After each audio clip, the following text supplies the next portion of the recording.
ठीक, बुक्स लाए हैं सभी।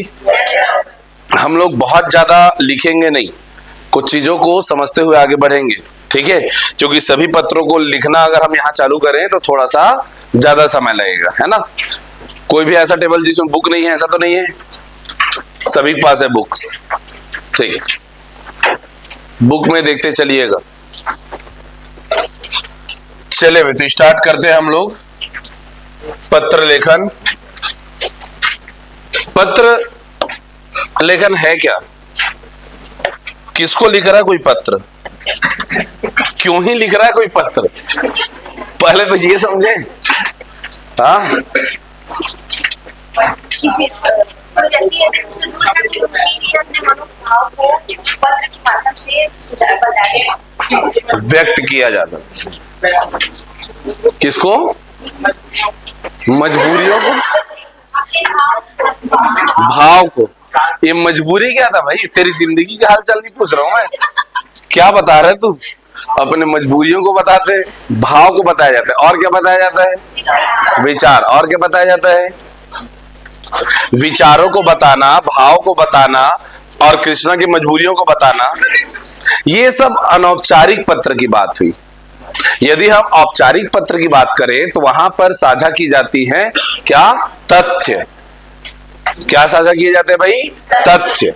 तो आपका कथन भी सही है, लेकिन उसमें कुछ बातों को हमको ऐड कर देना है, ठीक है। भावों को, विचारों को बताया जाता ही है, साथ ही साथ में हम कुछ सूचनाएं, कुछ तथ्य, कुछ गोपनीय बातें, इन सब चीजों को भी क्या किया जाता है, कोई आदेश, कोई संदेश, इनको भी हम क्या करते हैं भाई, एक स्थान से दूसरे स्थान तक पहुंचाते हैं, ठीक है बात। आजकल तो सारी चीजें अब हमारे पास में क्या है भाई, सूचना का माध्यम डिजिटल मीडिया ही है, ठीक है। लेकिन फिर भी डिजिटल मीडिया में भी कोई व्हाट्सएप में यूं ही टाइप करके तुमको भेज दे कि एडीआई के 200 पोस्ट आए हैं, उस पर विश्वास करोगे कि एक जब तक कि पीएससी ऑफिस से निकला हुआ वो कार्यालय आदेश रहेगा उस पर विश्वास करोगे। ऑब्वियस सी बात है कि नहीं। तो भविष्य में आपको अधिकारी बनने के पश्चात आपको ही ऐसे आदेश निकालने हैं, ये सूचनाएं प्रदान करनी है, और इसीलिए ही आपके सिलेबस में पत्र लेखन रखा गया है। अगर मैं बात करूं हिंदी में तो 100 नंबर के मेंस में 16 नंबर तक के प्रश्न किसके आते हैं भाई, पत्र लेखन। और बहुत आसानी से उन 16 में से 8-10 नंबर कमाया जा सकता है। तो बाकी नंबर कहां जाएगा, बाकी नंबर कमाने के लिए आपको हिंदी व्याकरण को पूरा शुरू से अंत तक, सेकंड लास्ट में आ जाइए, सेकंड लास्ट बेंच में आइए जल्दी। तो शुरू से अंत तक आपको पढ़ना होगा। क्यों, क्योंकि पत्र लेखन की मुख्य विशेषताओं में ही ये बातें आती हैं क्या, कि भाषा शैली सुस्पष्ट हो, सुग्राह्य हो, सरल भाषा का प्रयोग हो, संदेश उचित भाषा शैली में लिखा हुआ हो, व्याकरणिक रूप से शुद्ध हो, मात्रात्मक त्रुटियां ना हो, उचित शब्दों का प्रयोग हो। और ये सारी बातें हम लोग कहां सीखते हैं भाई, व्याकरण में। तो वहां पर सीखी हुई चीजों को ही हम इंप्लीमेंट करेंगे कहां, इस हमारे पत्र लेखन में। क्लियर है बात। तो आइए समझते हैं पत्र क्या है भाई, दूर रहने वाले किसी व्यक्ति के साथ अपने मन के भावों, विचारों को प्रकट करने का माध्यम। अब पत्र लेखन को बताते हुए मैं आपको पत्रों के प्रकार के बारे में बतलाता हूं कि भाई ये औपचारिक भी हो सकते हैं और अनौपचारिक भी। परंतु हमारे सिलेबस में ऐसा कोई डिफाइंड नहीं है, लेकिन आज तक जो आया हुआ है वो क्या है, औपचारिक पत्र ही पूछे जाते हैं। क्या पूछे गए हैं भाई, औपचारिक पत्र। अनौपचारिक पत्र कभी जीवन में किसी ने लिखा है पत्र, क्योंकि तुम उस जनरेशन के हो जहां फोन में ही सारी बातें और व्हाट्सएप में सारी बातें हो जाती हैं। कभी लिखे हो पत्र, औपचारिक या अनौपचारिक? एग्जाम में। गुड। और निजी जीवन में अनौपचारिक पत्र? 1 2 मैं बस जानना चाहता हूं कि कितने लोग बुजुर्ग हैं मेरे साथ। तो ये लिखे स्कूल टाइम में तुम क्या लिखा करते थे, पत्र, पिताजी मैं ठीक हूं, 9 से लिखते थे, ठीक। छुट्टी वगैरह के लिखा जाता था ना, दीपावली छुट्टी में कई बार तो पत्र लिख करके रखते थे हम लोग, दीपावली छुट्टी इस से इस तारीख तक लग रही है तो कृपया मुझे इस तारीख को लेने चले आए करके पत्र लिखे रहते थे। घर जा करके हम ही उस पत्र को रिसीव करते थे। मेरे साथ हुआ है ऐसा, ठीक है। तो तब तक वो पत्र पहुंच रहा है, तो ऐसी कुछ क्या है भाई स्थितियां बनती है। आइए एक बार बस जल्दी से हम लोग कुछ बातों को देखेंगे। स्टार्टिंग में मैं आपको कुछ ऐसी बातें बता दूं जो बस जान लेना जरूरी है, लेकिन एग्जाम में आता नहीं, तो इसको तेज गति से कवर करते हैं, ठीक है। फिर उसके बाद जैसे एग्जाम पॉइंट वाली बातें आएंगी, अर्थात अधिसूचना, परिपत्र, कार्यालय आदेश, उसको बड़ी बारीकी से पढ़ेंगे। स्टार्टिंग में थोड़ा सा फास्ट हम लोग देख लेते हैं पत्र लेखन की विशेषताएं क्या होती हैं। एकदम पत्र लेखन की विशेषता। अच्छा आपको ये बता दूं, मैं जो 16 नंबर की बात कर रहा हूं, इस 16 नंबर में क्या कुछ रहेगा हमारे पास में, तो दो तो पत्र लिखने आते हैं। कार्यालय आदेश का प्रारूप प्रस्तुत कीजिए, परिपत्र का प्रारूप प्रस्तुत कीजिए, अर्धशासकीय पत्र का प्रारूप प्रस्तुत कीजिए। एक इस प्रकार के प्रश्न होंगे। दूसरा जो प्रश्न होता है वो होता है कि कार्यालय आदेश और परिपत्र में अंतर बताइए, अधिसूचना और कार्यालय आदेश में अंतर बताइए, शासकीय और अर्धशासकीय पत्र में अंतर बताइए, या फिर कार्यालय आदेश की विशेषताएं बताइए, पत्र लेखन की विशेषताएं बताइए, या फिर इसी तरीके से किसी भी पत्र को परिभाषित करने के लिए भी आता है। ये 4 के 4 प्रश्न भी हो सकते हैं। कई बार प्रश्न जो है 5 और 3 में डिवाइडेड रहेगा। कैसे डिवाइडेड रहेगा? 5 नंबर में आएगा अर्धशासकीय पत्र का प्रारूप प्रस्तुत कीजिए, और 3 नंबर में पूछ देगा कि अधिसूचना से क्या तात्पर्य है, इसकी विशेषताएं बताइए। कहने का मतलब हमें पत्र लेखन भी सीखना है, साथ ही साथ हमको डेफिनेशंस और उनकी विशेषताओं को भी थोड़ा सा समझते चलना है, याद करते चलना है। क्या ये बात क्लियर है सभी को? प्रीवियस ईयर क्वेश्चंस देखे हो ना आप लोग? अरे हाँ कि ना? यदि नहीं तो आज ही हम लोग बहुत कुछ देख लेंगे। एक बार पूरा शुरू से अंत तक प्रारूप को समझते हैं, उसके बाद इसे समझने का प्रयत्न करेंगे, ठीक है। चलिए तो इसी में मान लेते हैं कि 2 नंबर के लायक या 3 नंबर के लायक प्रश्न आ गया कि भाई पत्र की विशेषताएं क्या है। क्या बताएंगे भाई पत्र लेखन की विशेषताएं? इनमें से कोई भी बात ऐसी नहीं है जिसको विशेष रूप से याद करने का प्रयास किया जाए। भाई भाषा शैली में, अगर हम हिंदी भाषा में लिख रहे हैं तो उसकी भाषा शैली क्या होनी चाहिए भाई? सरल व सहज होनी चाहिए। विचारों में सुस्पष्टता होनी चाहिए। विचारों में मतलब आप जो लिखना चाह रहे हो भाई वो स्पष्ट रूप से बताओ तो सही, स्पष्ट रूप से बताना ही है उसको। और क्या है भाई?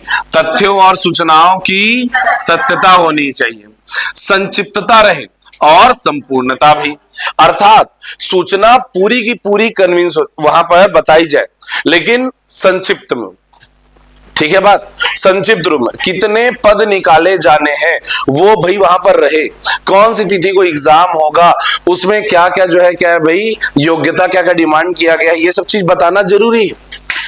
लेकिन जितने संक्षिप्त रूप में उसे बता सके उतना संक्षिप्त वो होना चाहिए।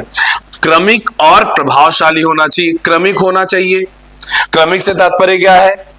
मान लो कि कोई, हाँ बताइए, हाँ एक फॉर्मेशन नहीं होना चाहिए कि भाई किसके बाद क्या आपको बताना है। ये जो है पहले आपके दिलो दिमाग में स्थापित रह जाए कि हाँ भाई इसके बाद मुझे, और मेंस राइटिंग में हम लोग ये हर सब्जेक्ट में सीख रहे होते हैं कि हमें क्रम पता रहे, ठीक है। आपके मेंस की कॉपी में एक तरफ किनारे में कुछ जगह छूटा हुआ है, वो क्यों छूटा हुआ है? जैसे ही आपके सामने कोई भी प्रश्न आता है तो उस प्रश्न में आप क्या क्या लिखने वाले हो वो किनारे में एक बार बिंदुवार लिख लीजिए, और उसके बाद आपको समझ में आ जाएगा कि उसे अब मैं कैसे सीक्वेंस में जमाऊं। ये सीखना है। और यहां पर व्याकरण की कोई भी गलती होनी नहीं चाहिए। शिष्टाचार का ध्यान अवश्य देना है, ठीक है बात? शिष्टाचार से इसमें जो है क्या है लिखना होगा, और एक निश्चित प्रारूप का प्रयोग किया जाना चाहिए। और आज की कक्षा में हम इन्हीं प्रारूपों को पढ़ने वाले हैं। किसी भी पत्र को किसी भी रैंडम तरीके से लिखना नहीं होता, हर एक के कुछ होते हैं भाई, कुछ प्रारूप होते हैं। तो आइए इन प्रारूपों को समझते हैं। पहले हम लोग देखेंगे क्या कि कुछ पत्र को लिखना, और बाद में हम लोग पत्र लेखन से व्यापम के 1-2 ऐसे भी पोस्ट होते हैं जहां पर पत्र लेखन ऑब्जेक्टिव टाइप क्वेश्चंस आते हैं। तो आज की क्लास के एंड में हम कोशिश करेंगे कि कुछ जो है ऑब्जेक्टिव टाइप क्वेश्चन भी सॉल्व कर ले, ताकि हमें क्या है भाई थोड़ा बहुत याद भी चलता रहता रहे। पत्रों के प्रकार, अब देखिए पत्र होते हैं 2 प्रकार के। पत्र कितने प्रकार के होंगे हमारे पास? 2 प्रकार के। पहला पत्र होगा क्या हमारा? अनौपचारिक।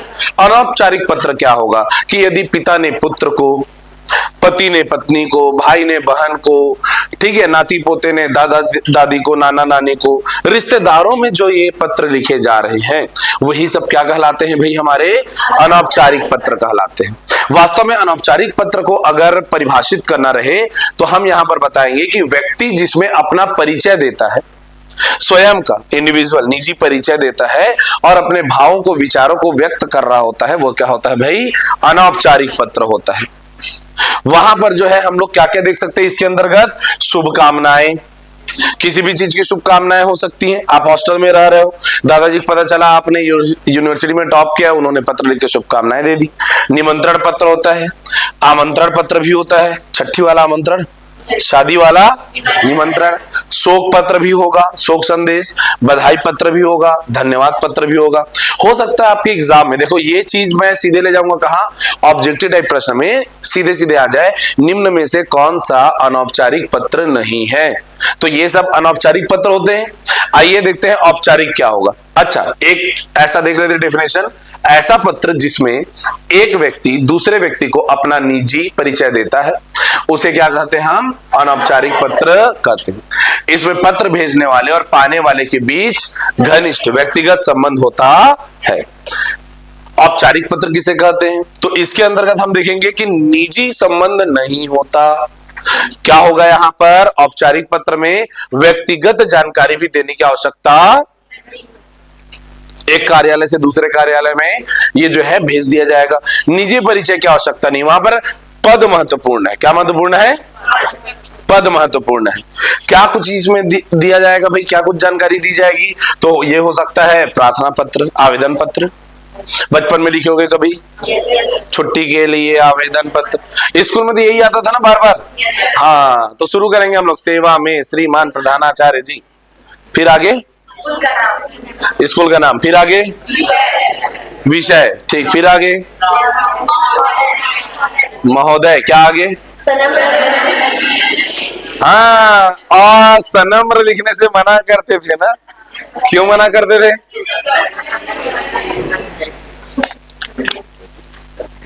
सारे के सारे, जैसे अभी तुम्हारी गंदी आदत क्या है? आप में से 80% लोगों की अंक की मात्रा गलत लगाने की या नहीं लगाने की आदत है। सुधारो भाई।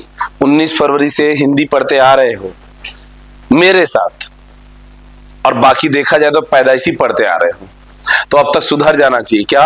अंक की मात्राएं। तो वैसी बचपन में एक और आदत थी, क्या? र का पदेन रूप या आरेफ रूप को गलत लगाने की, और सनम्र को कर देते थे सनम, और इसलिए शिक्षा में सनम्र छोड़ दो भाई, तुमसे ना हो पाए, सविनय निवेदन है कि, या विनम्र ही लिख दो चलेगा। समझ में आ रही बात? तो इसलिए अब लिखना, लेकिन तो एक होगा क्या? प्रार्थना पत्र। दूसरा हो सकता है वो व्यावसायिक पत्र हो, ठीक है, दो बड़े व्यापारियों के बीच हो सकता है, या फिर किसी ग्राहक और व्यापारी के मध्य हो सकता है, वो भी औपचारिक पत्र में आएगा। शिकायती पत्र या सार्वजनिक पत्र, आप तुरंत पत्र लिख सकते हैं ऐसे। वैसे तो आजकल पत्र लिखने के लिए कॉल करने की बेस जरूरत पड़ती है, तो कॉल करके बता दो कि गार्डन के सामने पूरा कचरा फैला हुआ है, गंदा लग रहा है, वहां घूमते नहीं मन रहा है, तुरंत आकर क्या होगी उसकी सफाई। तो पहले क्या होता था उसके लिए? पत्र। कभी कहीं पर गंदा पानी आ रहा है, कहीं पर पानी नहीं आ रहा है, कहीं बिजली की व्यवस्था खराब है, कहीं खराब क्या है भाई, व्यवस्था ही नहीं है, इन सब को लेकर के क्या लिख सकते हैं हम लोग? सार्वजनिक पत्र। ठीक है, चलो भाई, तो ये पत्र कब लिखने की आवश्यकता पड़ती है? शॉर्टकट में बताओ, जब चुनाव नहीं है सामने। तो देखो आगे क्या है भाई हमारे पास में, चुनावी साल में थोड़ी ना पत्र लिखोगे यार। तो ये क्या है भाई, आगे शासकीय पत्र, फिर उसके बाद क्या आ जाता है हमारा? अर्धशासकीय पत्र। अब शासकीय और अर्धशासकीय में भी डिफरेंस जो है आता है। सबसे ज्यादा इसमें डिफरेंस लिखने के लिए आया हुआ है प्रीवियस ईयर में, वो मैं आपको डिटेल में बताऊंगा। ठीक है, कार्यालय आदेश है, अधिसूचना है, परिपत्र है, ज्ञापन है, विज्ञापन है, ऐसे सारे किसके अंतर्गत आते हैं भाई? औपचारिक। और वास्तव में हमारे एग्जाम में इन्हीं में से ही आते हैं। खास करके ये जो नीचे लिखे हुए हैं ना चार, ये चार में से कोई दो तो रहेंगे ही निश्चित तौर पर। क्या क्या? अर्धशासकीय, कार्यालय आदेश, अधिसूचना और परिपत्र। हमारा अंत तक ध्यान इन चारों पर ज्यादा रहना चाहिए। तो चलिए एक एक करके देख लेते हैं अनौपचारिक पत्र में। तो अनौपचारिक पत्र हम लोग क्या देख रहे हैं भाई, जैसे एक व्यक्तिगत पत्र रहेगा जिसमें एक बहन जो है अपने छोटे भाई को पत्र लिख रही है। किनारे में क्या आ गया, पहले एड्रेस, फॉर्मेट बस देखो जल्दी से, क्या है भाई, एड्रेस है, उसके बाद में क्या है भाई, दिनांक, और आरंभ कैसे होगा यहाँ पर, प्रिय मनोज। अब देखो यहाँ पर प्रिय मनोज करके शुभाशीष, क्यों, यहाँ पर लिखा है बहन का छोटे भाई को पत्र। अगर बड़ी दीदी को रहेगा या बड़े भाई को रहेगा तो क्या हो जाएगा यहाँ पर, प्रणाम। बस ऐसी सारी बातों को देखना है, अंततः क्या आ जाएगा, तुम्हारी दीदी शांभवी, खत्म बात। तो जो भी बातें बतानी है, अब ये क्या है, एक नमूना, एक शब्द में आप बिल्कुल इस चीज को जो है ना नोट करके रख लीजिए दिलो दिमाग में, कॉपी में नहीं, दिलो दिमाग में। पहला, प्रारूप जब भी अगर मैं कहूं, वाह, प्रारूप जब भी मैं कहूं, क्या हो गया भाई तेरे को,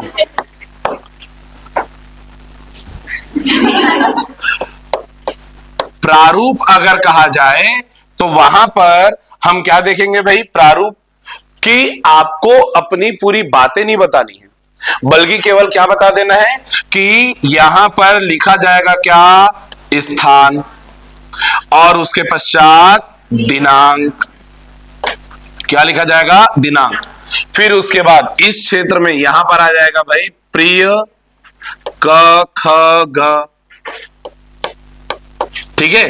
फिर उसके पश्चात यहां पर बड़े या छोटे को लिख रहे हैं उसके हिसाब से यहां पर आ जाएगा प्रणाम या शुभाशीष, प्रणाम या शुभाशीष। और उसके बाद में आप इस तरीके से क्या करोगे भाई, इस तरीके से कुछ रेखा खींच दोगे कि हां हमने यहां पर बात लिख दी, और यहां पर फिर लिख दिए क्या,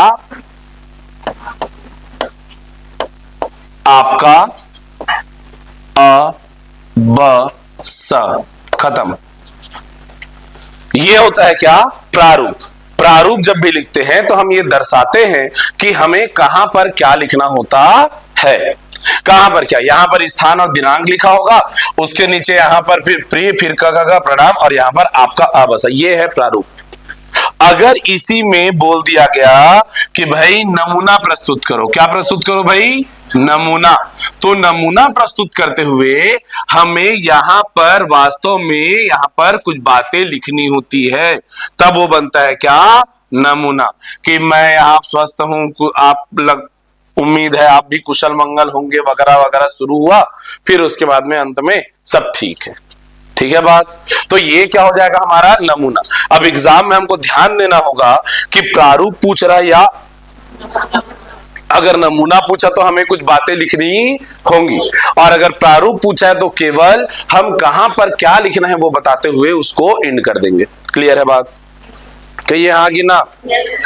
दूसरी इंपॉर्टेंट बात, किसी भी स्थिति में दुनिया इधर की उधर पलट जाए, आप कभी भी कोई भी वास्तविक नाम नहीं लिखेंगे। मैं आपको यह नहीं सिखाऊंगा कि आप अपने आंसर शीट में अपना नाम, मोबाइल नंबर, रोल नंबर ये सब नहीं लिखोगे ना।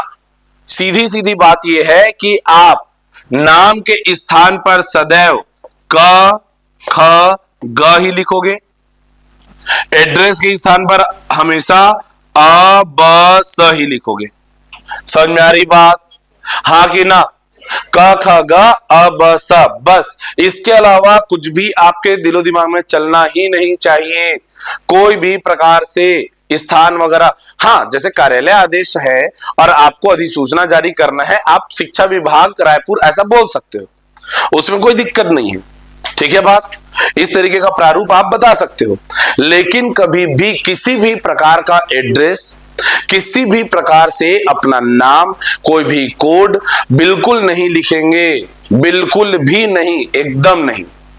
ये मत सोचना मेरा नाम तो मोहन है, मैंने सोहन लिख दिया तो क्या फर्क पड़ता है, बहुत फर्क पड़ता है, इतना की नौकरी ही नहीं लगेगी।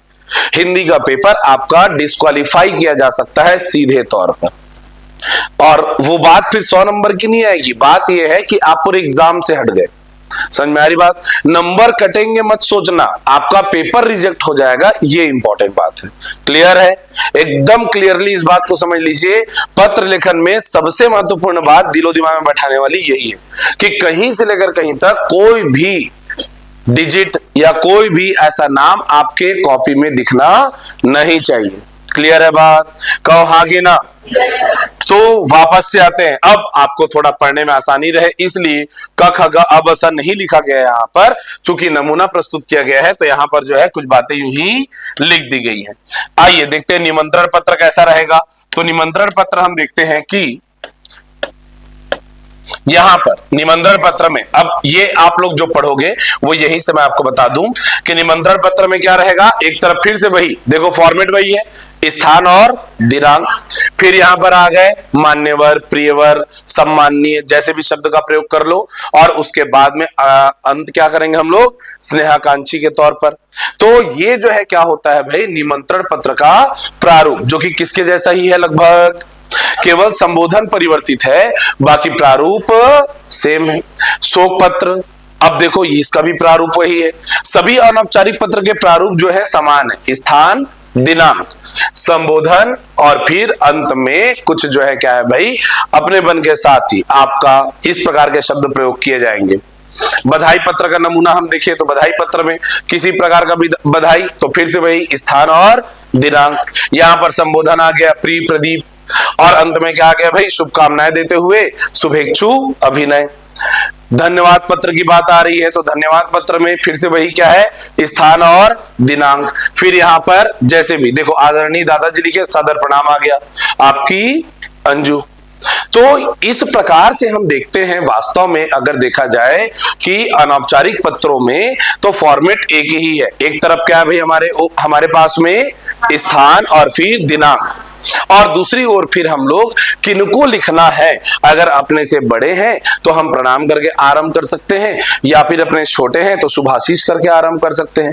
अंत में दे देंगे क्या, फिर अपना परिचय। क्लियर है बात? संबोधन कैसा होगा, संबोधन डिपेंड करता है कि आपका उनके साथ संबंध कैसा है। क्लियर है बात?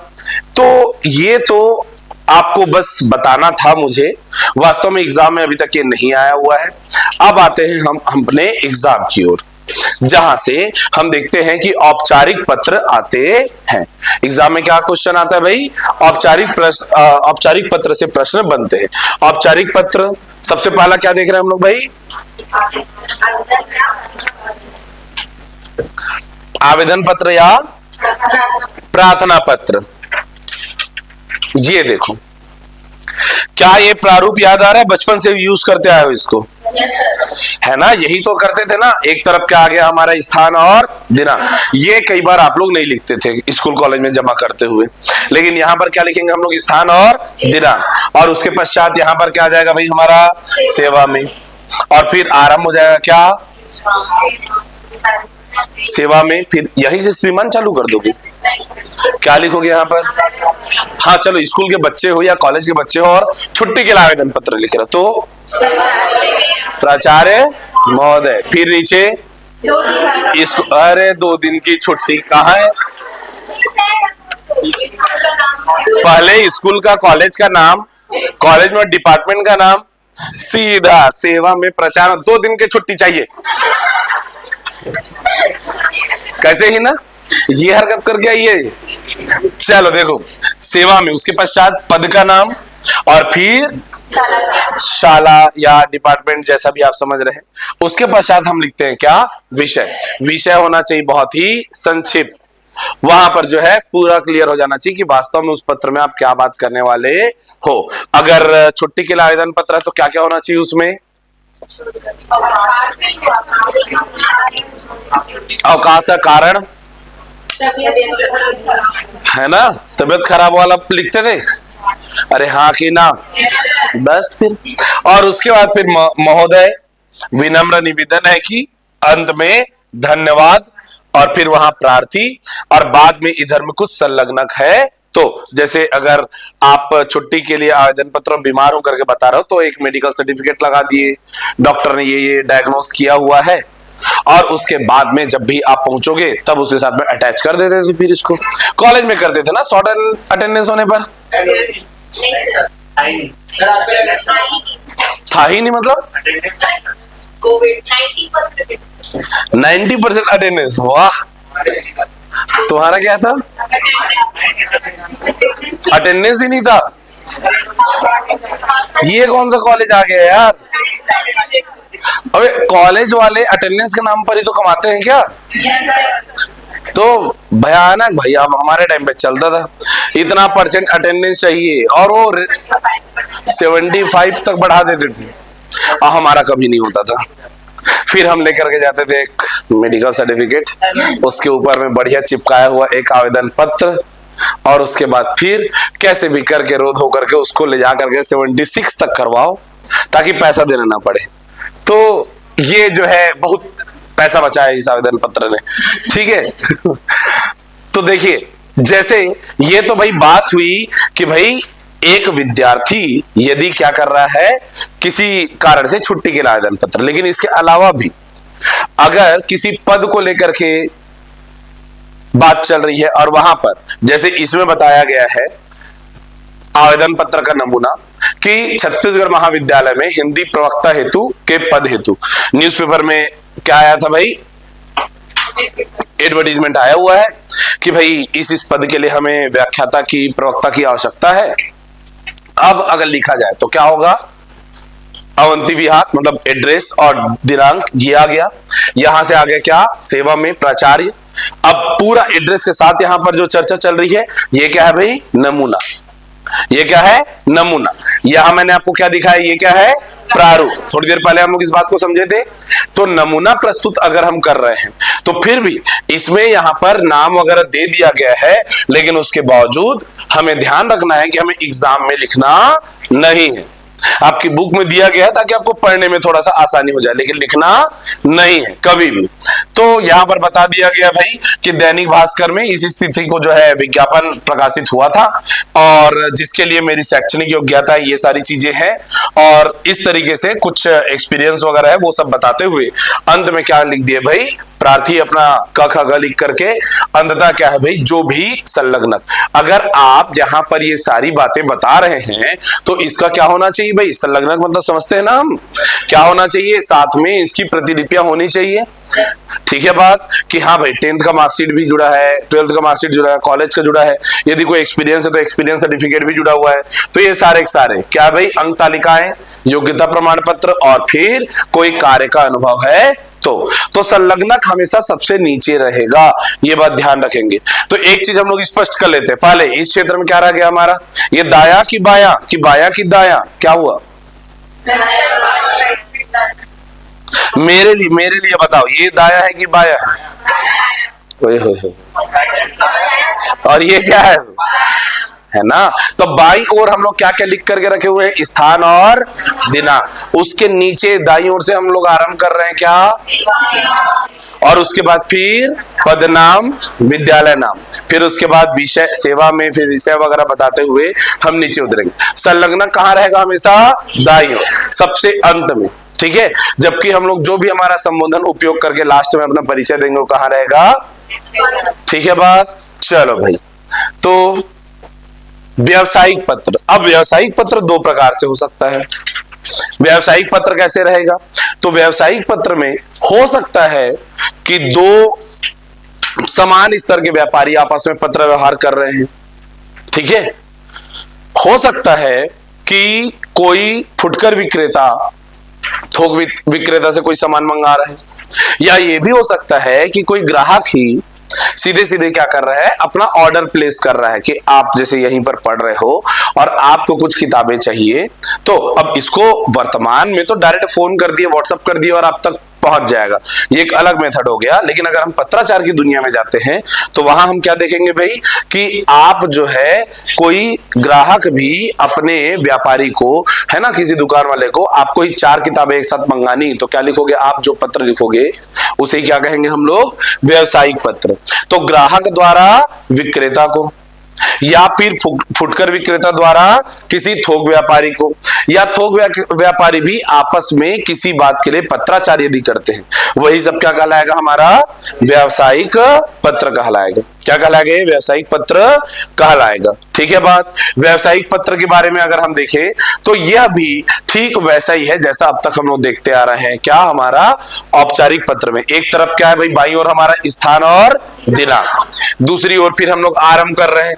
अब यहाँ पर आप चाहो तो सेवा में लिख दो, चाहो तो इसको सेवा में हटा करके प्रति लिख दो। दो समान स्तर की बात करो तो सेवा में बोलेंगे क्या, नहीं, तब वहां पर क्या बोलेंगे वो लोग, प्रति लिख करके क्या करेंगे, व्यवस्थापक महोदय वगैरह करके आरंभ करेंगे। विषय पुस्तक मंगवाने के लिए कुछ ये जो है क्या है, हमने कुछ पुस्तकों के नाम बता दिए। हो गया कि हाँ भाई ये सारे डिटेल हमको चाहिए। क्या क्या चाहिए था इसको, प्राचीन भारत का चाहिए, द हिडन हिंदू चाहिए, एटॉमिक हैबिट चाहिए। तो ये सारे जो है क्या है पढ़े हो, इनमें से कुछ क्या पढ़े, प्राचीन भारत की कौन सी बुक पढ़ ली है? हाँ गुड, ठीक है। तो ये कुछ पत्र, इन बुक किताबें इनको चाहिए, उनके डिटेल बता दिए। अंत में हमने लिख दिया क्या, भवदीय। ठीक है, तो ये एक क्या है, नमूना। गौर से घूर करके देख लो, जल्दी से एक बार अच्छे से घूर करके देख लो, हो सकता है थोड़ी देर में लिखने की आवश्यकता पड़े।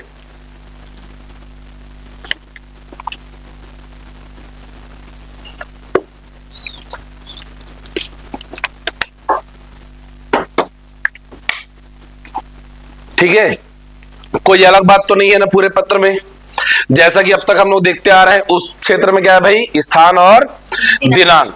यहां पर क्या आ गया हमारा, प्रति या सेवा में, और उसके बाद फिर पूरा फॉर्मेट सेम है। क्लियर है बात? चलिए देखते हैं आगे। शिकायती पत्र। शिकायती पत्र क्या होता है, आपके पास क्वेश्चन यही आ सकता है सीधे सीधे कि शिकायती पत्र को बताइए। शिकायती पत्र क्या होते हैं बताइए, तो क्या बोलेंगे हम, जन समस्याओं अथवा नागरिक असुविधाओं को लेकर जो पत्र संबंधित अधिकारियों को भेजे जाते हैं उन्हें सार्वजनिक पत्र या समस्या प्रधान पत्र या शिकायती पत्र कहा जाता है। कौन से पत्र शिकायती पत्र कहलाएंगे भाई, जो जन सामान्य की या नागरिक असुविधाओं को लेकर के जो पत्र लिखे जाते हैं। लिखे किनको जाएंगे, अधिकारियों को ना। ठीक है बात। अब वो अधिकारी का नाम क्या है, क्या ये आवश्यक है? नहीं, उस पद पर विराजमान कोई भी हो उन तक वो पत्र पहुंचना चाहिए, यही है इंपॉर्टेंट बात। ठीक है, तो ये सारे के सारे जो है क्या है। अच्छा, पत्र लिख कौन सकता है, लिखा किसको जाता है, संबंधित अधिकारी को। ये लिख कौन सकता है, संबंधित क्षेत्र की ही होना जरूरी नहीं है, कोई भी आम जनता लिख सकते हैं, कोई संस्था भी लिख सकते हैं, कोई दूसरे विशिष्ट संस्था भी लिख सकते हैं। कोई भी व्यक्ति जो वहां पर जिसका भी ध्यान उस क्या है भाई चीज के लिए गया है, वो उसके बारे में शिकायत दर्ज करा सकता है। मोहल्ले में कोई गंदगी है, जरूरी नहीं कि वो उस मोहल्ले का ही व्यक्ति उस बारे में सूचित करे। कोई दूसरा व्यक्ति भी अगर उस पर उसकी नजर पड़ गई, उसको ये चीज उचित नहीं लगा, तो तुरंत जो है शिकायत कर सकता है। ठीक है, तो कोई भी आम नागरिक या संस्था या समुदाय शिकायती पत्र लिख सकता है। किसे लिख सकता है, संबंधित अधिकारी। संबंधित अधिकारी को बिजली नहीं है करके जल विभाग में नहीं लिख देना है। समझ में आ रही बात, कहां लिखना है? हाँ, पता चला सिंचाई विभाग को पत्र, रात्रिकालीन से हमारे यहाँ बिजली की व्यवस्था। ठीक है, तो ये नहीं होना चाहिए। फिर से फॉर्मेट, स्थान दिनांक सेम चल रहा है, स्थान दिनांक, उसके पश्चात प्रति या सेवा में, प्रति या सेवा में दोनों हो सकता है। आम जन अधिकारी को लिखे तो सेवा में लिखे, अच्छा लगेगा। कोई अगर संस्था है, एनजीओ वगैरह काम कर रहे होते हैं, जानते हो आप, बड़े बड़े एनजीओ, तो वो सीधे प्रति भी लिख सकते हैं। और फिर लिखेंगे यहाँ स्वास्थ्य अधिकारी, मतलब हो सकता है। अब इसमें क्या किस पर बात चल रही है तो देखते हैं। स्वास्थ्य अधिकारी को लिखा गया पेयजल की समस्या के संदर्भ में। अब पेयजल का स्वास्थ्य अधिकारी से क्या काम, बिल्कुल काम है। पानी अगर गंदा है तो फिर क्या है, और स्वास्थ्य विभाग का काम भी है कि वो उस क्षेत्र में पहुंचने वाले जल को, उसका क्या है भाई, उनको रेगुलेट वो करते रहे, चेकिंग वो करते रहे, है ना। स्वास्थ्य विभाग की जिम्मेदारी होती भी है ये। तो बिल्कुल जो है इसको बताया गया है, और बकायदा पूरे ध्यान से एक बार पढ़ के देखते क्या लिखने की कोशिश कर रहे हैं। हम सभी लोग शिवम विहार के निवासी हैं। आपका ध्यान इस मोहल्ले के पेयजल की समस्या की ओर आकृष्ट करते हुए यह सूचित करना चाहते हैं कि पिछले कुछ सप्ताह से यहाँ पेयजल की समस्या है। अगर इतने लंबे लंबे वाक्य आप ना बनाओ तो ज्यादा अच्छा है। अगर नमूना प्रस्तुत करना रहे, छोटे वाक्य बनाइए, ज्यादा अच्छा रहेगा। जितना छोटा वाक्य बनाओगे उतने ही व्याकरणिक अशुद्धियां होने की चांसेस कम हो जाते हैं। वाक्य लंबा खींचते जाओगे, व्याकरणिक अशुद्धियां बढ़ सकती हैं। क्लियर है बात? जगह जगह सप्लाई लाइन टूटी होने के कारण प्रदूषित पेयजल की आपूर्ति की जा रही है, जिससे यहाँ के निवासियों को पानी से संबंधित कई गंभीर बीमारियां हुई है और सबसे ज्यादा इसका प्रभाव बच्चों पर पड़ रहा है। ये सारी बातें जो है बता करके अंततः क्या है भाई, इसको अंत किया गया किसके लिए? स्वास्थ्य अधिकारी का ध्यान आकृष्ट करते हुए। अंत क्या कर रहे हैं हम लोग भाई? अतः हम सभी निवासी आपसे पेयजल की समस्या को दूर करवाने एवं स्वच्छ पेयजल की आपूर्ति सुनिश्चित कराने का अनुरोध करते हैं। तो बहुत ही सुस्पष्ट भाषा में, सरल भाषा में, सहज भाषा में, ठीक है, भाषा में बिल्कुल इस बात का ध्यान रखना है कि वो सरल सहज हो, साथ ही साथ में उसमें संबोधन भी बहुत उचित रहे। ठीक है, किसी भी प्रकार से क्या है भाई, कोई अपशब्द इत्यादि ना रहे। इन सब बातों का ध्यान रखते हुए हमें उचित तरीके से अपनी बात को रखना होता है, उचित तरीके से अपनी बात को रखना होता है। और फिर से यहां हमने अपना परिचय दे दिया और फिर यहां पर लिख दिए नीचे में ये नया आ गया, देखो, दिनांक और स्थान। तो यहां पर भी दिनांक और स्थान है और यहां पर भी क्या है भाई, दिनांक और स्थान है। दिनांक और स्थान नीचे भी। कई बार आप देखोगे कि जो शासकीय या कहना चाहिए जो एप्लीकेशन जो आप लिखते भी उसमें भी नीचे में दिनांक और स्थान लिखवाया जाता था। ठीक है, लेकिन यहां पर अभी हमने नहीं देखा था। अब हम देखेंगे कि जो भी शिकायती पत्र है वहां पर ऊपर स्थान और फिर दिनांक है। यहां पर हम लोग देख रहे हैं बाद में दिनांक है और उसके बाद में क्या है भाई, स्थान है। क्लियर है बात? तो चलिए भाई आगे बढ़ करके देखते हैं। ये देखो हस्ताक्षर, बिल्कुल। कहां पर करना चाह रहे हो हस्ताक्षर? यहां भौदी लिख करके डायरेक्ट आप यहीं पर लिख दो, ज्यादा अच्छा है। अब आपका जो प्रश्न है सर हस्ताक्षर इस तरफ आएगा, बिल्कुल सही बात है। ये आप लोग सीखते हैं फुल्ली ब्लॉक्ड लेटर्स में। बिल्कुल बहुत ध्यान से इस बात को, फुल्ली ब्लॉक्ड लेटर वाली बात को समझना।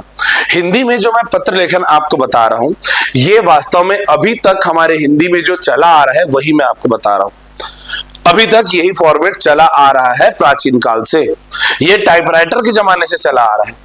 टाइपराइटर में क्या होता था, हम जब भी टाइप कर रहे हैं, नहीं किए हो यूज मैं जानता हूं, या हो सकता है कुछ लोग किए होंगे, लेकिन उसमें आप जैसे जैसे टाइप करते गए आपका रिबन जो है वो लास्ट तक पहुंचा और उसके बाद उसको पूरा खींच करके सामने तक लाना होता था। और इसीलिए जहां जहां पर बन पड़े, पहले प्राचीन काल में, जो प्राचीन मतलब अभी आजादी के बाद की बात कर रहा हूं भाई मैं, हड़प्पा काल नहीं, तो आरंभिक समय में जब ये सब पत्र वगैरह लिखे जाते थे तो पूरा खींच करके लाने के बजाय उसे थोड़ा खींच करके यहीं पर जो है दिनांक, भौदी, नाम, स्थान सब लिखते थे। और इसीलिए हमारा पत्र आज तक ऐसे लिखा जा रहा है। बट आज अब कंप्यूटर के दुनिया में हम इंटर दबाते हैं और हमारा कर्सर जो कहीं पर भी रहे, इंटर दबाते ही फर्स्ट प्लेस पे आ जाता है, हाँ कि ना? और यही कारण है कि अब वर्तमान में जो है फुल्ली ब्लॉक लेटर लिखने का आदत बनते जा रहा है और वो नया स्वीकार किया गया फॉर्मेट भी है। इवन आप देखोगे कि यहां पर, और खास करके इंग्लिश में इसका यूज अभी होता है कि एकदम यहीं पर टू लिखे और यहीं से ही द प्रिंसिपल चालू है हमारा। इसके लिए, क्योंकि अगर आप कंप्यूटर में टाइप कर रहे हो तो आपने यहां टू लिखा, आपने दबाया इंटर और इंटर दबाते ही कर्सर यहां पर आया आपका। और अगर आपको अब यहां से यहां दी प्रिंसिपल लिखना पड़ रहा है तो आपको स्पेस बार या टैब बटन दबाना पड़ेगा।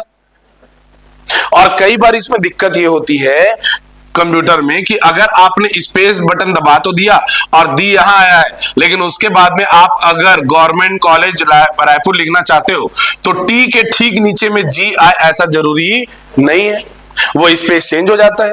तो आपको फिर यहां पर टैब सेटिंग करके रखना पड़ जाता है। टैब सेटिंग शायद जानते होंगे आप लोग क्या होता है, अरे हाँ कि ना? नहीं जानते तो कंप्यूटर वाले टीचर आपको भविष्य में सिखा देंगे, चिंता मत करो। ये क्या है भाई, यहां पर हमने लिख दिया, अल्पविराम लगा दिए, अब टैब, अच्छा ये तो एक सेटिंग हुआ। फिर उसके बाद में यहीं पर फिर इंटर मारे तो यहां पर आ गया भाई सब्जेक्ट, चलो ठीक है, आपने ये लगा दिया और उसके बाद में सब्जेक्ट आप लिखना चालू कर दिए। लेकिन फिर जो कुछ भी आप लिख रहे हो, अगर आप इस फॉर्मेट में लिखते हैं तो वो सेटिंग जो है ना बड़ा ही प्यारा लगता है कंप्यूटर में, है ना, दिखता रहेगा इसमें लेआउट। और अगर आप ऐसा करने की कोशिश करोगे तो उससे क्या है भाई, ये जो है स्पेस चेंज हो जाता है। यही कारण है कि आज वर्तमान में फुल्ली ब्लॉक लेटर चलते हैं, और यही कारण है कि आप जो कह रहे हैं कि सिग्नेचर क्या यहां पर होगा, बिल्कुल अभी जो है यहां पर किया जाता है, बिल्कुल सही बात है, कोई दिक्कत नहीं। लेकिन फिलहाल जो फॉर्मेट हमारे हिंदी की किताबों में दी गई है हम उसी का पालन करते हैं। क्लियर है बात, अपने हिंदी के पत्राचार में। बाकी फिर आप फुल्ली ब्लॉक लेटर हर जगह यूज करो, ज्यादा अच्छा है। क्लियर है बात। ये चेंजेस क्यों आए हैं, क्योंकि अब हमारे पास में टाइपराइटर के बजाय क्या है भाई, कंप्यूटर है, और उसके सेटिंग के हिसाब से अब हम लोग ये चेंज कर चुके हैं। तो फिलहाल अगर आप हस्ताक्षर भी देखो भौदी करके, यहीं पर क ख ग और यहां पर हस्ताक्षर करके लिख सकते हो, ठीक है। ये और इधर में क्या रहेगा हमारा दिनांक और स्थान। ये किसका प्रारूप हुआ भाई, हमारे शिकायती पत्र का। किसका, शिकायती पत्र का। क्लियर है। अब हाँ जी, जैसे हम लोग शिकायती पत्र लिख रहे हैं तो हम आम आदमी की जो सरकारी संस्था सरकारी अधिकारी को लिख सकते हैं।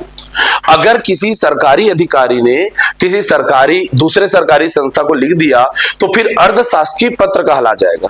जैसे इसी फॉर्मेट में ही, बिल्कुल सही प्रश्न है इनका, बहुत ध्यान से समझिएगा कि शिकायती पत्र मैंने कहा कि कोई आम नागरिक लिख सकते हैं, कोई एनजीओ वगैरह प्राइवेट संस्था वगैरह लिख सकते हैं, कोई भी सामान्य जन लिख सकते हैं। लेकिन मान लेते हैं कि स्वास्थ्य विभाग ने देखा कि किसी क्षेत्र में ज्यादा गंदगी, अब उसे लगा कि इसकी वजह से बीमारी फैल सकती है, कोई मेडिकल ऑफिसर है उन्होंने देख लिया, तो उनको अब बताना है इस बात को किसको, नगर निगम को, कि कृपया सफाई करवाइए। तो वो आम जन की तरह शिकायती पत्र नहीं लिखेंगे, वो जो पत्र लिखेंगे उसे हम कहते हैं अर्धशासकीय पत्र। जब एक अधिकारी दूसरे अधिकारी को पत्र लिखते हैं वो क्या कहलाता है, अर्धशासकीय पत्र। अब अर्धशासकीय पत्र में भी हम ये गौर करेंगे कि जैसे कोई मेडिकल ऑफिसर है और वो नगर निगम के किसी समझो आयुक्त को पत्र लिख रहे हैं, दोनों का रैंक अगर समान है तो बकायदा वहां पर भी प्रिय शब्द का प्रयोग करते हुए वो लिख सकते हैं। तो अर्धशासकीय पत्र के बारे में मैं आगे चल के आपको बताऊंगा, उसमें बहुत ज्यादा कोई गोपनीय सूचना नहीं, एक अधिकारी दूसरे अधिकारी को ऐसे पत्र लिखते ही रहते हैं, एक दूसरे की बातों को बताते हुए यहां पर ऐसे पत्र लिखते ही रहेंगे, तो अर्धशासकीय पत्र के फॉर्मेट में चला जाएगा वो। ठीक है, तो प्रश्न क्या था हमारा, क्या एक अधिकारी भी कोई शिकायती पत्र दूसरे विभाग के लिए लिख सकता है, तो हम बताएंगे नहीं, क्योंकि उसे शिकायती पत्र नहीं बल्कि क्या कह देंगे, अर्धशासकीय पत्र कह देंगे। क्या कह देंगे, अर्धशासकीय पत्र कह देंगे। आइए देखते हैं अब शासकीय या सरकारी पत्र क्या होता है। चलिए पढ़ के बताइए तो जरा, शासकीय पत्र क्या होता है भाई।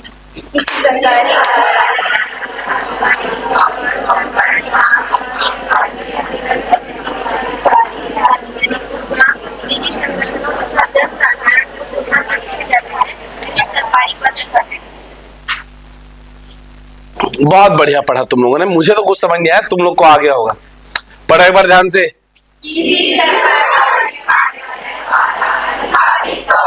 सरकारी कामकाज के अंतर्गत किसी कर्मचारी सार्वजनिक उपक्रम तथा जनसाधारण को जो पत्र लिखे जाते हैं,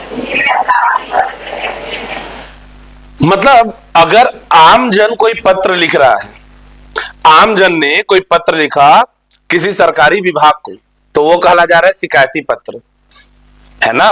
और वहीं कोई सरकारी अधिकारी या सरकारी विभाग के तौर सरकार की ओर से किसी दूसरे सरकारी संगठन को, गैर सरकारी संगठन को, किसी संस्था को या किसी व्यक्ति को कोई पत्र अगर लिखा जा रहा है, तब वो क्या कहलाएगा, तब वो कहलाएगा शासकीय पत्र या सरकारी पत्र। ऐसी कुछ बातें तो मैंने एक विभाग से दूसरे विभाग के लिए अर्धशासकीय भी कहा था ना, तो अर्धशासकीय और शासकीय में क्या अंतर है थोड़ी देर में देखेंगे। फिलहाल के लिए हम समझते हैं सरकारी पत्र के बारे में भी। क्या लिखा है, दूसरा लाइन पढ़ेंगे, अधिकांश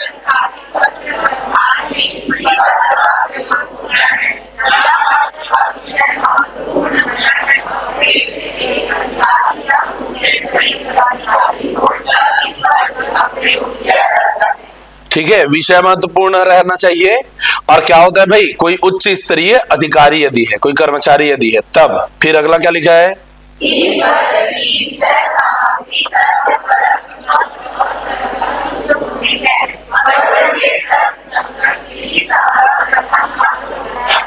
तर्क संगत और विधि संगत, नियम के विरुद्ध कुछ भी नहीं। अगला, अन्य पुरुष शैली अर्थात, हाँ, सर्वनाम में हम लोग 3 चीजें पढ़ते हैं ना, क्या क्या, प्रथम पुरुष, मध्यम, और प्रथम पुरुष को हिंदी में हमेशा उत्तम पुरुष कहते हैं। तो फिर से बोलो, पहला क्या आ गया हमारा, उत्तम पुरुष अर्थात मैं, हम, मध्यम पुरुष अर्थात तू, तुम, आप, तीसरा है ना, या किसी अन्य का नाम लेते हुए। तो यहां पर क्या रहेगा हमेशा, अन्य पुरुष शैली में। किसमें रहेगा, अन्य पुरुष शैली में। ठीक है, अगला देखो, संक्षिप्तता,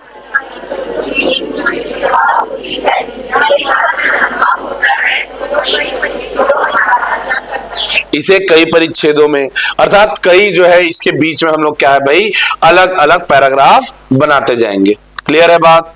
तो चलो भाई, और जब भी पैराग्राफ बनाएंगे याद रहे, पहले पैराग्राफ का नंबरिंग नहीं होता, दूसरे पैराग्राफ से नंबरिंग चालू होता है, 2, 3, 4 ऐसा रहेगा। ठीक है, देखते हैं शासकीय पत्र का एक छोटा सा नमूना। और नमूने में हम लोग देख पा रहे हैं सबसे ऊपर वहां पर क्या है, अब एक नया चीज हाईलाइट करके रख लो इस बात को, पत्रांक आ गया। देखो, एक आम आदमी जब सरकार को पत्र लिखता है तो अपने जीवन में कितना पत्र लिख रहा है, इस बात का हिसाब किताब रखने की जरूरत है क्या? लेकिन जब एक विभाग दूसरे विभाग को या किसी व्यक्ति को या संस्था को पत्र लिखता है तो वहां कोने में पत्रांक होना जरूरी है। क्या होना जरूरी है? और पत्रांक जो डाले जाते हैं वो कुछ उसका फॉर्मेट लगभग ऐसा होता है, जरूरी नहीं कि ऐसा हो।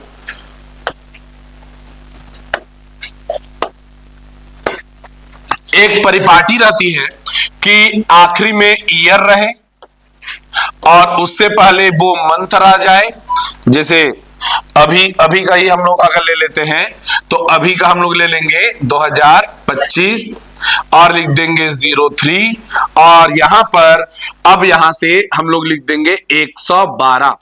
ऐसा पत्रांक करके हमें यह भी समझ में आने लगता है कि हाँ, आज की तिथि में, आज जो भी तिथि हो, पहले तो फाइल ओपन होगा कि भाई कौन से क्रम का पत्र भेजा गया था। तो 2025 का पत्र है, तीसरे महीने का पत्र है। अब तीसरे महीने के डे 1 से लेकर के आज कौन सी तारीख हो गई हमारी, बताइए? 9 तारीख। 9 दिन के अंदर 112वां पत्र जा रहा है, कहीं भी जा रहा है। तो इस विभाग के द्वारा इतने पत्र इस महीने में भेजेगा।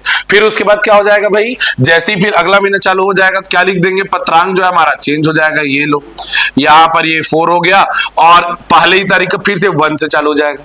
समझ में आ रही बात? पत्रांक ऐसा नहीं डलता है भाई कि भाई वो जिस दिन उस विभाग की स्थापना हुई थी से लेकर के आज तक 12,43,04,52 ऐसा नहीं चल रहा है पत्रांक। पत्रांक लिखने का तरीका समझ में आया? एक परिपाटी ओ, ईयर, मंथ, और कई जगह ज्यादा जब पत्राचार होता है तो इसको भी, इसमें भी डेट भी डाल ही दिया जाता है। सीधे सीधे क्या क्या डाल देंगे भाई, जैसे आज का डेट क्या है हमारा 9, फिर ये लो 09032025 और इससे पहले यहां पर लिख दिया जाएगा 5। तो इससे यह पता चलेगा कि ये 9 मार्च 2025 का 5वां पत्र था। समझ में आ रही बात?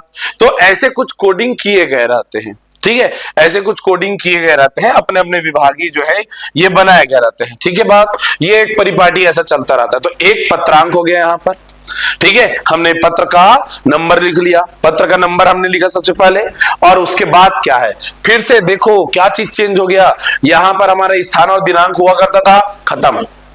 अब सीधे आ गए हम लोग यहां पर, प्रेषक कौन है, भेज कौन रहा है, वो सबसे टॉप पर दिखाई देना चाहिए शासकीय पत्र में। आपके हाथ में, किसी भी आम आदमी के हाथ में पत्र है, पत्र है, सबसे टॉप पे उसको दिखे कि किसने भेजा है, विद्युत विभाग ने भेजा है, मीटर थोड़ा ठीक नहीं है, उसको स्टॉप पे ही दिख जाए वो चीज कि कहां से आया है, विद्युत विभाग से आया है, तो प्रेषक दिख गया यहां पर में। फिर यहां पर अब वो किसी दूसरे विभाग को भेजा है तो सेवा में, या यहां पर क्या रह सकता है भाई, हमारा प्रति रह जाएगा। क्या रहेगा यहाँ पर, प्रति, राम मोहन जी, ऐसा करके शुरू है जो भी बातें हैं। तो ये हो गया। यहां पर क्या आ गया हमारा भाई, शिक्षा अनुविभाग, ये आ गया हमारा अब एड्रेस। यहां नीचे में क्या आ गया हमारा, एड्रेस और दिनांक, और उसके बाद फिर विषय, फिर उसके बाद मुख्य जो धारा आपको बतानी है, ये सारी बातें। अंत में फिर से जो भी, जिनको भी ये जो है, जिन्होंने पत्र भेजा है वो लिख देंगे क्या, भवदीय शिक्षा सचिव। कहां से आया था ये, सचिव, शिक्षा विभाग, वो फिर से आखिर में हम लोग लिख दिया शिक्षा सचिव की ओर से आया हुआ है।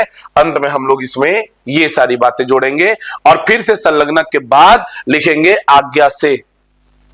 फिर से शासकीय पत्र में बहुत सारे नए परिवर्तन आ चुके हैं, तो एक बार फिर से इसका प्रारूप देखेंगे। देखिए प्रारूप में वहां कोने में क्या आ गया हमारा, पहले बाईं ओर पत्रांक, फिर दाईं ओर हम आ जाते हैं। दाईं ओर क्या क्या है हमारे पास में, प्रेषक लिखेंगे, फिर सेवा में लिखेंगे, उसके बाद स्थान और दिनांक रहेगा, और उसके बाद फिर क्या रहेगा, विषय, फिर जो भी महोदय करके जो भी मुद्दा बताना है, और उसके बाद फिर रहेगा क्या, भवदी। भवदी के नीचे रहेगा क्या, संलग्नक, जो भी संलग्न अगर हमने किया है, और उसके बाद नीचे में रहेगा क्या, आज्ञा से। और ऐसा शासकीय पत्र का प्रारूप आप कई बार देखे होंगे जो कार्यालय से निकल रहे होते हैं। भवदी करके पहले लिखा होता है और वही फिर से क्या है भाई, आज्ञा से करके नीचे में लिखा रहेगा। कोरोना टाइम पे आता था ना कई बार आदेश कि इतने से इतने बजे तक जो है क्या है भाई, दुकानें खुली रहेंगी, वो नीचे में रहेगा। फिर नीचे में रहता था आज्ञा से जिला दंडाधिकारी, हाँ कि ना, हर जिले के दंडाधिकारी जो है, डीएम जो है, वो अलग अलग तरीके से क्या है ये शासकीय पत्र निकालते थे। कभी आम जनता के लिए निकालते थे, तो कभी व्यापारियों के लिए, कभी अन्य विभागों के लिए, हाँ कि ना। तो उस समय के फॉर्मेट आप देखोगे, ये पूरा फॉर्मेट आपको मिलेगा वहां। क्लियर है बात। तो ये हुआ हमारा भाई शासकीय पत्र का प्रारूप। ठीक है, इसे बनाइए जल्दी से। अब पेन चलाना चालू करो, जल्दी से एक बार पेन चला करके रखो। नहीं नहीं, आप तो जो चाहे वो यूज कर सकते हो, मैं आपको वो बता रहा हूं जिससे आपको नंबर मिलेगा।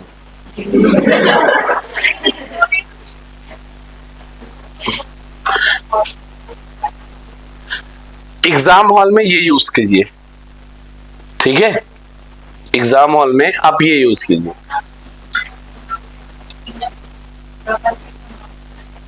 वो प्रपत्र है, अभी मैं प्रपत्र परिपत्र तक पहुंचा कहां हूं। अरे भाई, आपके विभाग में जो पत्र आता है ना, उसको मत देखो, आप मोबाइल बंद करके अभी रख दो। मैं अभी ना कार्यालय आदेश बताया हूं, ना परिपत्र, ना प्रपत्र। आपको जो चीज मिल रहा है वो क्या है पहले वो तो ध्यान दो। अभी पहला चालू है शासकीय पत्र, ठीक है, अभी बहुत कुछ देखेंगे। मैं समझ गया ना, आप अपने विभाग में आपको जो आदेश आता है आप उससे मैच कर रहे हो, वो ये नहीं है।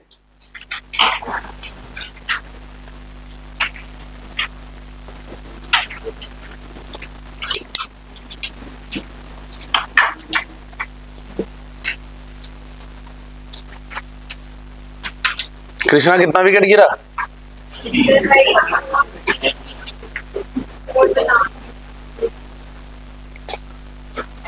तुम तो पीछे बैठी हो आज, इसलिए हो जगन।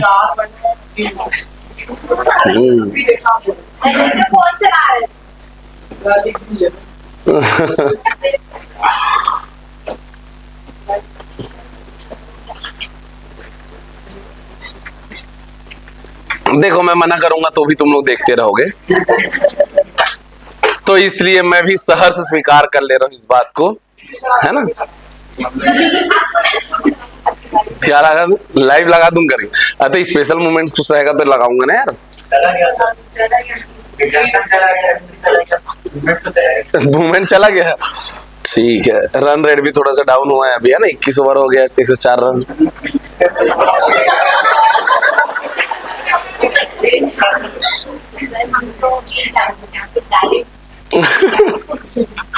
तो तुम्हें ये देखने की जरूरत है ना। चलो बना लिए क्या ऐसा? सभी बना लिए? ठीक,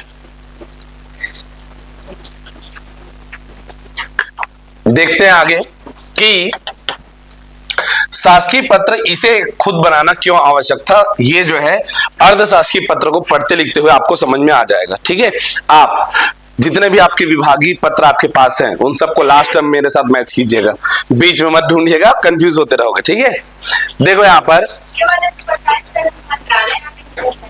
अरे भाई वो कार्यालय आदेश बताऊंगा मैं, रुक जाओ। ये यहाँ पर इतना बड़ा, यहाँ पर पहले कार्यालय आदेश, फिर यहाँ पर विभाग, ये सब लिखा रहेगा। ऐसा वाला आता है ना आपके पास, यहाँ से वाला भी आता है। ठीक है, चलिए देखिए यहाँ पर अर्ध सरकारी पत्र। सरकारी पत्र में क्या पढ़े थे, याद आ रहा है ना। अब अर्ध सरकारी से तुलना करके देखते हैं क्या लिखा हुआ है। अर्ध सरकारी पत्र एकदम एक एक लाइन बाय लाइन ये याद करना जरूरी है, क्योंकि ये सीधे 4 नंबर की बात है। अब हमारा मुद्दा आ चुका है जहां से हमको याद करना है। ठीक है बात, अभी तक तो तेज गति से देख रहे थे। अर्ध सरकारी पत्र क्या है, इसकी विशेषताएं बताइए। ये आपको 5 से 6 बार दिख जाएगा प्रीवियस ईयर्स में, या शासकीय और अर्ध शासकीय में अंतर लिखने के लिए आ जाएगा। तो अब पढ़ना है और तुरंत आप अंतर लिख के बताओगे मुझे।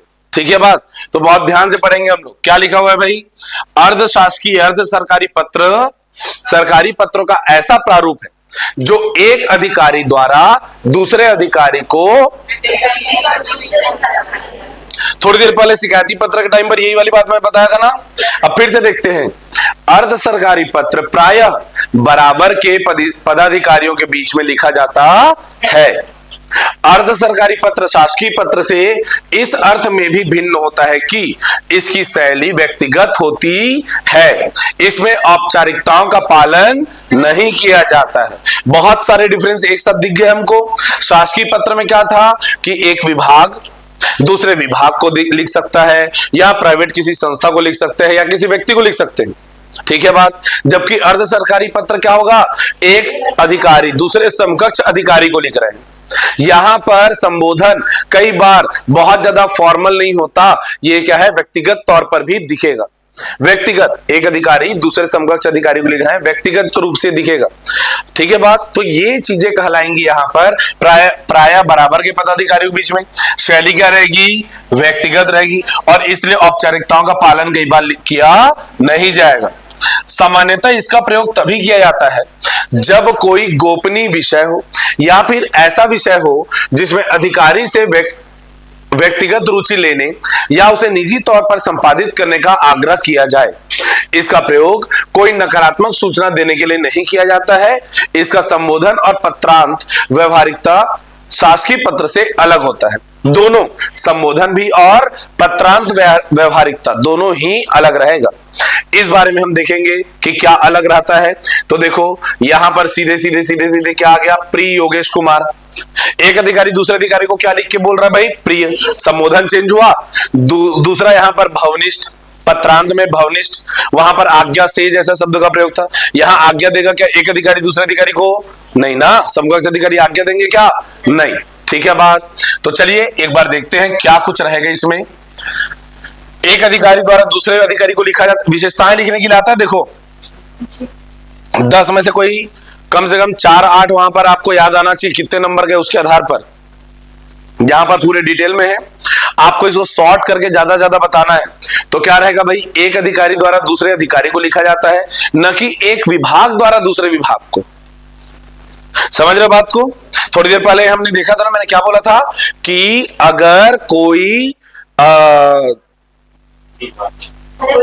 एक अधिकारी, स्वास्थ्य विभाग का एक अधिकारी, मेडिकल ऑफिसर गलती से देख लिया कि गंदगी फैला हुआ है, तो नगर निगम में पत्र नहीं लिखेगा, वहां के आयुक्त को, ऐसे अधिकारी को पत्र लिखेगा। बोला था ना मैंने ऐसा, एक अधिकारी दूसरे अधिकारी को। ये नहीं कि स्वास्थ्य विभाग के माध्यम से पूरा नगर निगम को पत्र जा रहा, ऐसा नहीं बोलेंगे उसको हम। वो अपने समकक्ष अधिकारी का ध्यानाकर्षण करवाएगा कि भाई सफाई करवा लो वहां, बाद में फिर हमारा काम बढ़ जाएगा, बीमारी फैल जाएगी तो। हाँ कि ना, ठीक है बात। तो ये चीज है, दूसरा, यह पत्र तब लिखा जाता है जब मामला गोपनीय हो या शीघ्र कार्यवाही करना हो। किसी, हाँ गोपनीय तो रखना ही पड़ेगा ना, अब मीडिया का नजर पड़ गई गंदगी पे तो दिक्कत हो जाएगा ना, विभाग का नाम खराब हो जाएगा, तो तिल का ताड़ बन जाएगा। नहीं नहीं नहीं, नहीं बनाते लोग, तो डिपेंड करता है कौन से पार्टी है। तो देखो फिर किसी विशेष मामले पर प्रेस का ध्यान आकर्षित करना हो, ठीक है, अपने श्रेष्ठ अधिकारी को अर्ध सरकारी पत्र नहीं भेजा जाता। अपने से बड़े अधिकारी को अर्ध सरकारी पत्र भेजेंगे क्या? नहीं, यह प्रायः सामान्य स्तर के अधिकारी को ही लिखा जाता है। यह पत्र किसी अधिकारी विशेष के नाम से भेजा जाता है, अतः यह कार्यालय के मुख्य लिपिक या अधीक्षक या किसी अन्य व्यक्ति के द्वारा नहीं खोला जाता। अगर विभाग को ही पत्र लिखा जाता तो क्या होता? जो वहां का जो भी क्या है भाई लिपिक है वही खोलेगा और वो बताएगा कि हाँ भाई इस विभाग से, अपने ऑफिसर को जाके बताएगा कि सर इस विभाग से हमारे विभाग के लिए ये सूचना आई है। वो हो गया सरकारी पत्र या कोई आदेश, कोई अधिसूचना, कोई परिपत्र। लेकिन अगर अर्ध सरकारी पत्र आया है तो उसे एक अधिकारी ने दूसरे अधिकारी के लिए लिखा है, उसे कोई और ओपन करेगा क्या? कभी नहीं। ठीक है बात। यह पत्र, अच्छा, जिस अधिकारी के नाम से भेजा जाता है वह स्वयं ही उसे खोलता है। यह व्यक्तिगत, एक वचन, मैत्री भाषा तथा